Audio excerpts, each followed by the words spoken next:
Go ninja, go ninja, go. Go ninja, go ninja, go. Teenage Mutant Ninja Turtles.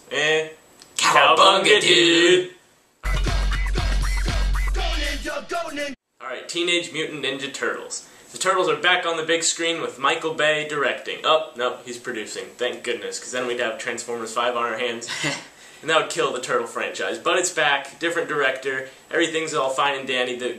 The most important thing is we get our 4 favorite Turtles on the big screen. Oh yeah, this movie is a kind of a disappointment because it copies a lot of the movies we've already seen. Yeah, you got even though it's not as well done, you got the beginning feel of Batman Begins with the Turtles. And if you've seen The Amazing Spider-Man, then we can't draw a lot of connections. We can't even spoil this movie for you. Just if you watch The Amazing Spider-Man, you've seen the basic premise of how the bad guys and what they do at the end.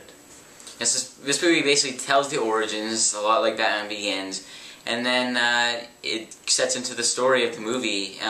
The one thing that did work for this movie was the 4 Turtles. Yes. They were all good. I thought all of them had good personality. You know, you get Donatello's a nerd, Leonardo's kind of leader, Raphael's kind of the muscle, and obviously Michelangelo's the funny guy on the screen. We had plenty of laughs, and just the interaction between the Turtles was really good. I thought that was the one part of this movie that did a very good job. Yeah, the Turtles were the saving grace of the movie, but again, we talked about the beginning and the end. The middle was Transformers, really. You could tell Michael Bay was yelling in the director's ear, pushing him to do certain things, because this movie focused on Megan Fox and the human element again, which everyone does not like about the Transformers movies, the humans. And what does Turtles do? They focus on more the humans than the Turtles, which, I mean, Megan Fox did what everyone expected her to do. She wasn't horrible, but she wasn't very good either.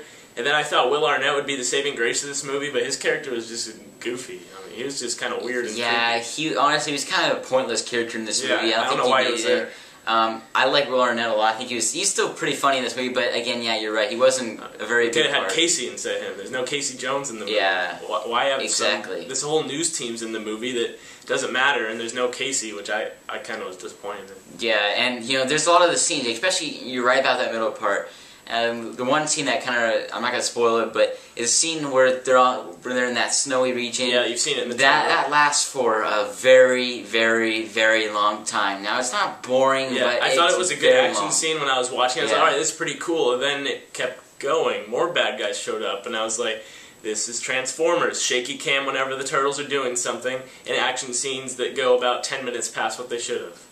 Now, also, okay, so kind of the 2 supporting characters always in the Turtle franchise are Splinter and Shredder. What did you think of those 2?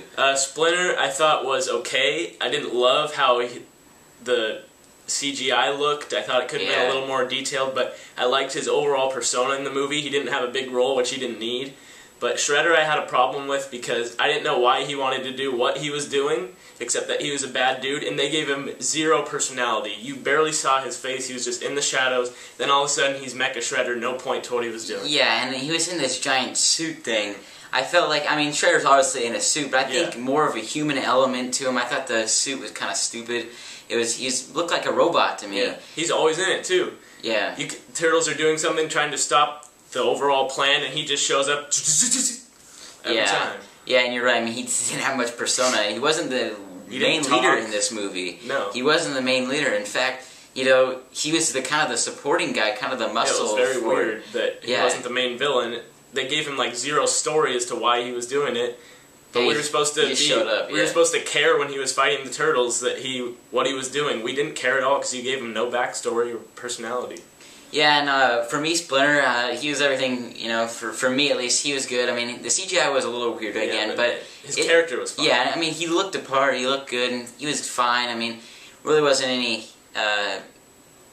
bad things to say about him, and he's really similar to the Splinter that we see in the previous films. Maybe a little harsher at times, but again, they give him more of a dad element where he needs, when he wants information out of him, you know, he's going to make him like go through, not really torture, but it feels like it for them.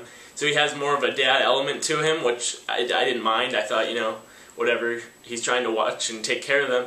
But another thing I had a problem with was they do incorporate how the Turtles really became the Turtles, you know, in the movies and the cartoons, how we saw that. They tried to put that in the movie, and it felt so goofy to me as to how the Turtles became and how that worked out, because you needed to do a little different, because the whole way it worked didn't feel right for this movie. Yeah, I kind of had a different tone than the rest of the movie was trying to have.